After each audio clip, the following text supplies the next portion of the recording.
Praise the Lord. The best wishes to you and your family members in the name of God. దేవునికి మహిమ కలుగును గాక. దేవుని నామము పేరిట మీకును మీ కుటుంబ సభ్యులందరికీ శుభాభివందనములు. Today God promise. ఈరోజు దేవుని వాగ్దానము. ప్రేమ చేత ఆయన క్రీస్తులో మనలను ఏర్పరచుకొనెను. ఎఫెసీ రాసిన పత్రిక 1వ అధ్యాయము 6వ వచనం. Wherein he hath made us accepted in the beloved. Ephesians 1 chapter 6th verses.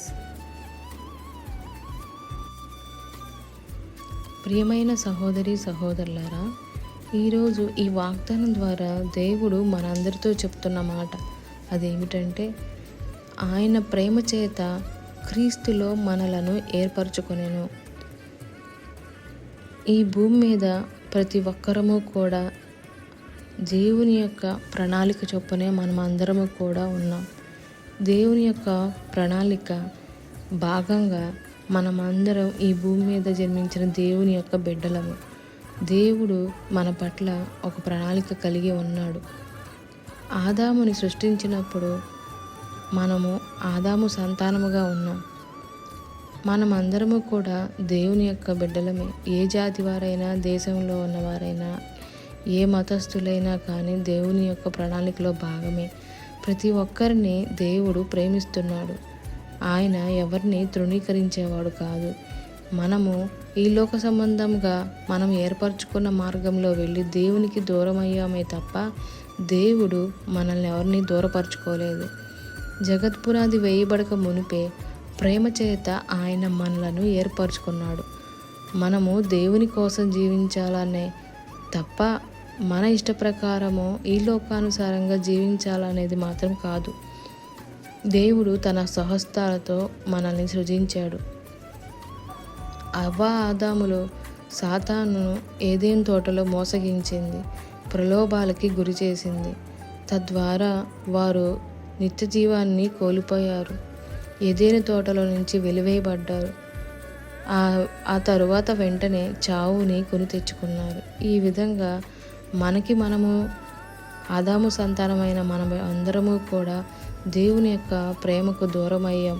మన యొక్క సొంత ఆలోచనలు బట్టి ఈ లోక సంబంధమైన ఆకర్షితులమయ్యి మనము దేవుని యొక్క ప్రేమను పోగొట్టుకున్నాం. దేవుణ్ణి ఎవరైతే స్వచ్ఛందంగా అంటే వాళ్ళ యొక్క పరిపూర్ణతమైన ప్రేమతో ప్రేమించినప్పుడు దేవుని యొక్క ప్రణాళికలను దేవుడు వారికి తెలియచేస్తాడు. కాబట్టి మనమందరము కూడా దేవుని యొక్క సంతోషాన్ని పొందుకొని మన జీవితాన్ని నెమ్మదిగా జీవించుదాం. దేవుని యొక్క ప్రణాళిక ప్రకారం మనం అందరము కూడా దీవించబడదాం. కాబట్టి ఈ విధముగా దేవుణ్ణి మనము ప్రార్థనలో అడుగుదాం, ప్రార్థించుకుందాం. ప్రార్థన.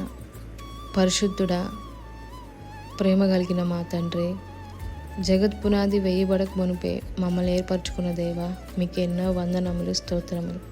ఈరోజు ఈ వాగ్దానం ద్వారా మాతో మాట్లాడినందుకు మీకు వందనములు, స్తోత్రములు.